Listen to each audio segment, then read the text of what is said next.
이 아침에도 주님께 나와서 주님의 고난을 기억하며 주님의 고난에 동참하기를 소원하는 주의 귀한 백성 여러분들에게 풍성하신 하나님의 은혜와 위로하심이 풍충만한 복된 아침이 될 수 있기를 주의 이름으로 축원합니다. 주님께서 주일날 이 예루살렘 성에 입성하신 후에 이제 금요일 십자가를 지시기까지 일어난 사건들을 우리가 중심으로 해서 과연 우리들의 모습이 주님의 고난의 진정으로 동참하는 모습을 가지고 있느냐 말씀을 통하여 살펴보기를 원합니다. 근데 여러분, 이 주님께서 이제 주일날 입성하신 후에 백성들의 환영을 받으시고 그날 저녁에 다시 이제 베다니로 가셔서 쉬시고 월요일 아침에 베다니에서 다시 성전으로 들어가시는 과정에 일어난 사건이 무화과 나무를 저주하신 사건과 성전에서 매매하고 장사하고 돈 바꾸는 자들을 책망하시고 성전을 깨끗이 하신 이 두 가지 사건이 이제 월요일날 일어난 사건입니다. 근데 여러분, 주님이 이 무화과 나무를 저주하신 사건처럼 많은 논란과 또 오해가 많은 성경이 또 있을까 할 정도로 여러분, 무화과 나무를 저주하신 사건에 관하여 굉장히 논란이 많습니다. 왜냐하면 본문에 아직 때가 이르지 아니했다 그렇게 말씀하고 있잖아요. 여러분, 우리가 농사를 지어보면 우리가 씨를 뿌리고 뿌리고 나서 열매나 어떤 잎이나 어떤 채소를 구할 때는 시간이 필요한 거예요. 그렇죠? 여러분, 주로 감이나 사과는 가을에 열리잖아요. 봄에 여러분, 감이나 사과는 열리지 않잖아요. 그래서 봄에 감이나 사과 열매를 없다고 그걸로 화를 내면 화내는 그 사람이 잘못이지 나무에는 전혀 문제가 없습니다. 그래서 아직 때가 이르지 아니했다. 그런데 그것을 보시고 주님이 진노와서 저주하셨다. 우리가 이 말씀 어떻게 받아들일 것이냐 하는 겁니다. 많은 성경을 오해하는 사람은 두 가지로 이야기합니다. 첫 번째는 예수님이 너무 시장하시다 보니까 이성을 잃으셔서 혈기를 내셔서 저주하셨다. 그렇게 혹자는 이야기합니다. 그런가 하면은 또 어떤 사람은 지금 십자가를 지금 이제 앞으로 지실 것을 주님이 아시는데 그것 때문에 너무나 스트레스를 받으셔서 주님이 그냥 저주하셨다. 그렇게 또 말을 하는 사람들도 있습니다. 과연 그렇습니까? 그래서 우리가 이 주님이 이 무화과 나무를 저주하신 사건은 저주하실 수밖에 없었다는 것을 우리가 인정하고 들어가야 됩니다. 여러분, 우리 주님께서 어떤 사건을 놓고 그 저주하셨을 때는 우리의 이성으로는 이해되지 않지만 분명한 하나님의 의도하심이 있다는 겁니다. 그게 뭔가 하면 우리가 여기에서 두 가지를 생각할 수 있는데 무화과 나무라는 이 히브리 말로 무화과 나무를 파게라는 단어를 쓰기도 하고 테에나라는 단어를 쓰기도 합니다. 이거 우리가 알아야 돼요. 파게라 하기도 하고 테에나라 하기도 합니다. 히브리 말로. 이 파게란 말에서 무화과라는 이 피그라는 단어가 나왔어요. 파게. 근데 여러분이 이 이스라엘의 그 기후를 보면 4월부터 10월까지는 건조기고 11월부터 3월까지는 우기입니다. 그러니까 우기 때 비를 많이 이제 물기를 충분히 흡수한 나무들이 4월달부터 꽃이 피고 열매를 맺기 시작하는데 무화과 나무는 여러분 이 4월부터 10월까지 한 5번 정도 이 열매를 거둡니다. 그런데 가장 먼저 맺히는 열매를 파게라 그래요. 파게인데 이것은 여러분 별로 그렇게 상품 가치가 없습니다. 그래서 가난한 사람들이 이 우기 동안에 전혀 열매를 먹지 못하고 과일을 맛보지 못하는 사람들이 이 부활절을 전후해서 이 6월절을 전후해서 처음 맺히는 그 무화과 열매는 별로 맛은 없어요. 시금합니다. 마치 우리가 감하고 고염 차이가 되죠. 그렇죠? 예. 이 뜰감 같은 게 이게 파괴예요. 그리고 마치 탱자하고 귤하고 차이 지듯이 그래서 이 6월절 전에는 아주 조그마한 것이 반드시 맺혀야 됩니다. 그 파괴라는 거예요. 그래서 가난한 사람들은 그것을 양식으로 삼기도 하고 지나가는 나그네들은 그 시금털털한 그 무화과를 그게 파괴예요.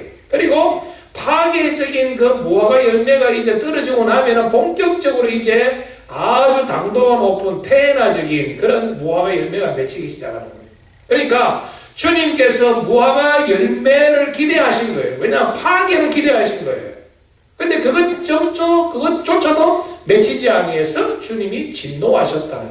그래서 이 마가복음에 말할 때는 아직 때가 되지 않았다 그렇죠? 이는 무화과의 때가 아닙니다. 이 말씀은 무화과 열매가 맺힐 때가 아닙니다. 그 말씀이 아니고 본격적으로 먹을 수 있는 무화과가 나올 때가 아니다 이 말이에요. 이 말씀을 잘 이해를 해요. 근데 여러분 성경에서는 이스라엘을 무화과라 그렇게 많은 곳에서 묘사를 하고 이 첫 무화과는 하나님께서 얼마나 귀하게 여기신지 모릅니다. 그러므로 우리를 성경에서는 무화과로 비유하는 것을 우리가 자주 보게 되는데 성경 말씀 한번 우리가 찾아보겠습니다. 먼저 우리가 미가서의 말씀을 보면 미가서 7장에 이런 말씀이 있습니다. 7장 1절에 보면 재앙이로다 나여 나는 여름 과일을 딴 후와 포도를 거둔 후 같아서 먹을 포도송이가 없으며 내 마음에 사모하는 처음 익은 무화과가 없도다. 무슨 말입니까? 하나님께서 우리가 처음 익은 그 무화과가 되기를 기대하시는데 그것이 없다 그런 말이죠. 여러분 또 호세아서는 이스라엘의 첫 익은 무화과 열매를 하나님이 사랑하신다 말씀합니다. 여러분 이사야서에도 처음 익은 무화과에 관하여 계속하여 말씀하고 있습니다. 그러니까 주님께서 기대하신 것은 완전히 익어서 상품성 가치가 있는 무화과를 기대하는 것이 아니고 참 보잘것없지만은 그래도 처음 긴 이 우기 동안에 먹지 못해서 가라는 사람들이 아주 보기야 이 탐스럽지 못한 그런 적은 거라도 주님은 기대하신다 이 말입니다. 무슨 말입니까? 오늘 성경은 우리를 처음 익은 무화과라 그렇게 말씀합니다. 여러분 처음 익은 무화과는 맛이 좋은 것이 아닙니다. 처음 익은 무화과는 여러분 보기가 탐스러운 것이 아닙니다. 우리가 하나님께서 우리를 보실 때에 우리는 참 열매가 참 보잘것없고 참 우리는 그렇게 참 아름답고 탐스럽지 아니하지만 그래도 하나님 우리를 어떻게 하신다? 귀하게 여기신다. 성도 여러분 6월절을 전후하여 비록 보기 좋고 맛있는 무화과는 열리지 않는다 할지라도 하나님 보시기에 우리가 이 파괴적인 무화과 열매는 하나님이 기대하신다. 그런데 주님이 기대하신 아주 조그마한 보잘것없는 열매라도 그 나무의 음성으로 인하여 예수님이 진노하셨다. 이것은 우리에게 상당한 영적인 교훈을 줍니다. 여러분 하루아침에 사람이 180도 변할 수는 없어요. 지금까지 내가 죄인적인 생활하다가 갑자기 내가 불받았다 성령 받아서 180도 후다닥 바뀌는 사람은 여러분 100사람이면 한 사람이요. 우리의 신앙은 자꾸 때로는 어려움과 괴로움을 통하여 우리가 여러분 신앙이 익어가는 겁니다. 때로는 좌절합니다. 때로는 우리가 참 우리의 영적인 위기가 와서 우리의 신앙이 퇴보한다 할지라도 어쨌든 간에 우리가 햇빛과 비로 인하여 바람으로 인하여 추위로 인하여 더위로 인하여 조금씩 우리가 열매를 맺어가는 거예요. 그러다가 이제 우리가 파괴로 시작하여 태나적인 무화과로 맺어가기를 기대하시는 것이 하나님의 마음이다.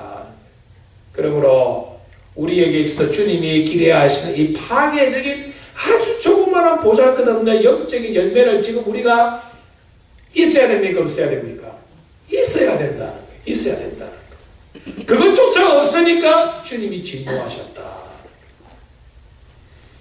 무화과 나무를 저주하신 이후에 주님께서 두 번째로 하신 일은 성전에 들어오셔서 성전을 정화시킨 것이죠.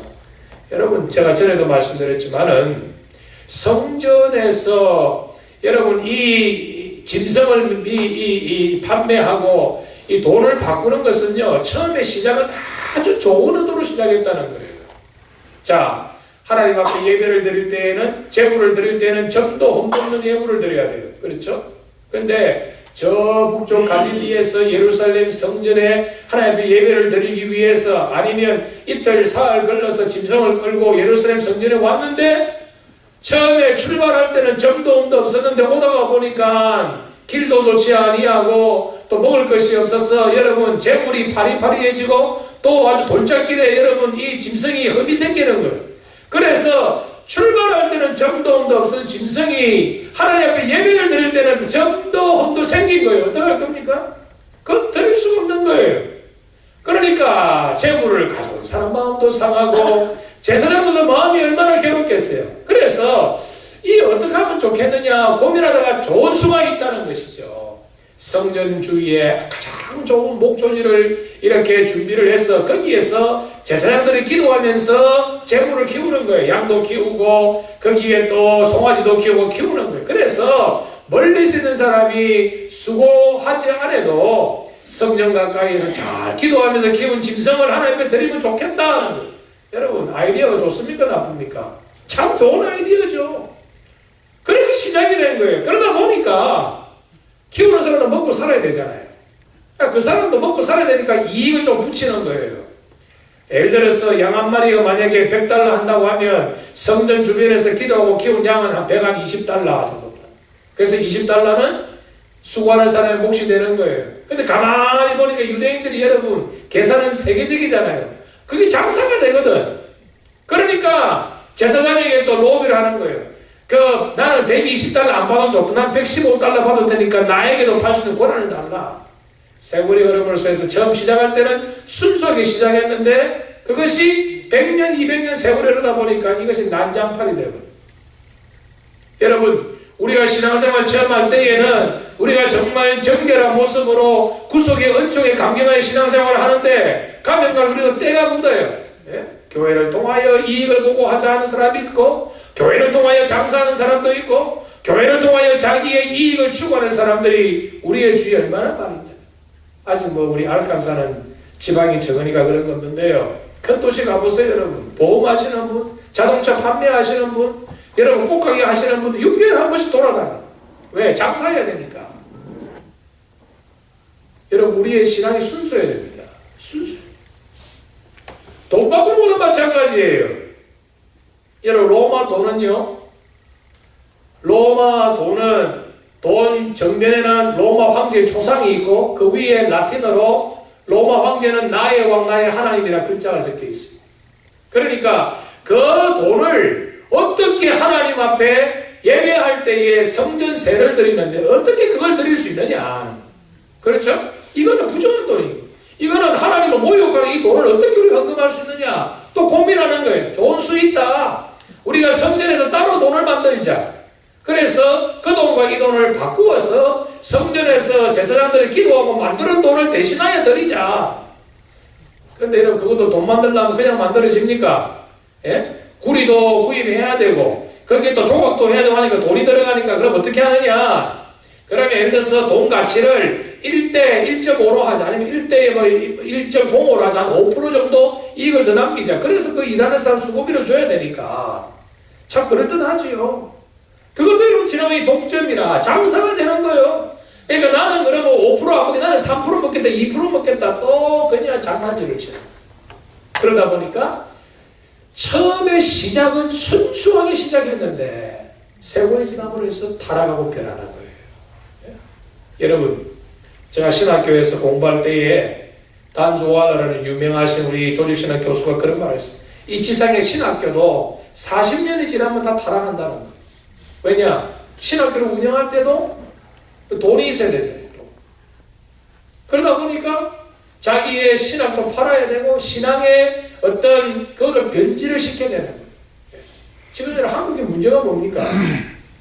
총신이나 우리 고신이나 합신이나 한국에 여러분 목회자가 100명이 필요한데 신학교 가는 사람이 200~300명이라. 왜 그렇습니까? 그건 좀 줄여야 되잖아요.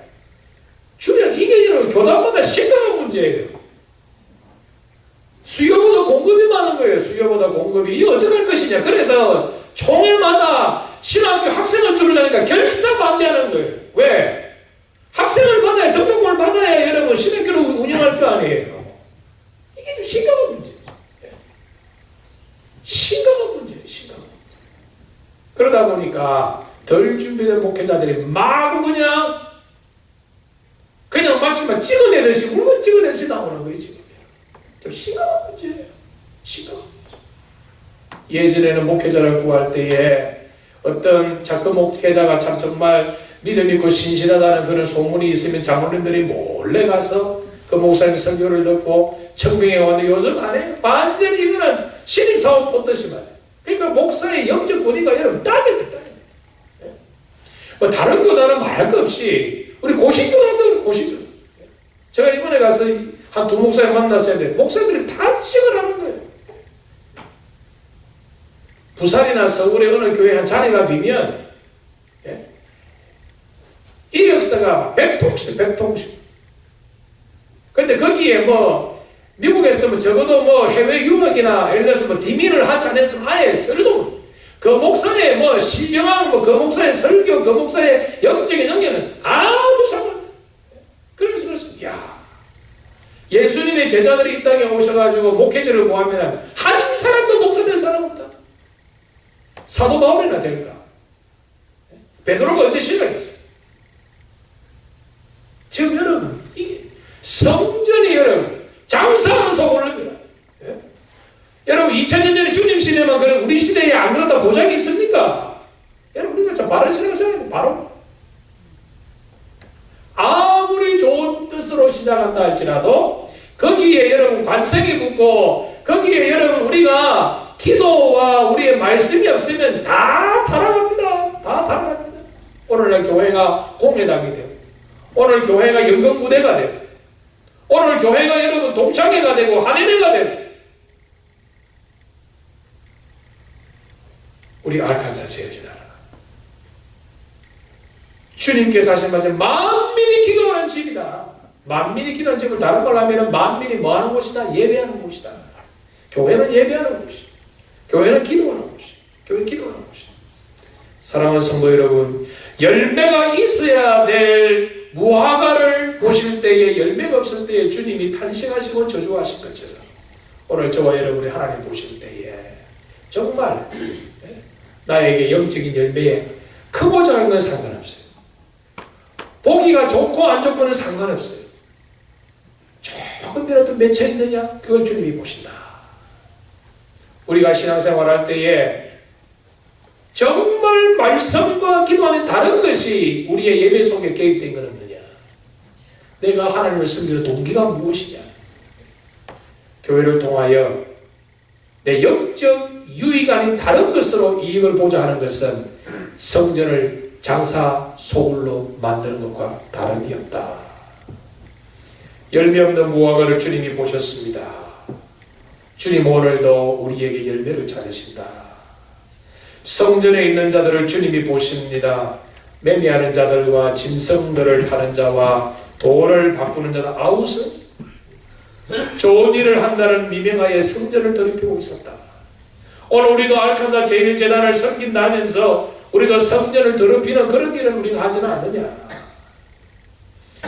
종교의 이름으로 신앙의 이름으로 자기의 유익을 구하는 이것이 우리의 주위에 너무나 많다. 성도 여러분, 오늘 주님이 원하시는 곳은 기도할 처소를 찾으셨다. 예배할 처소를 찾으셨다. 우리 알칸사 제1재단이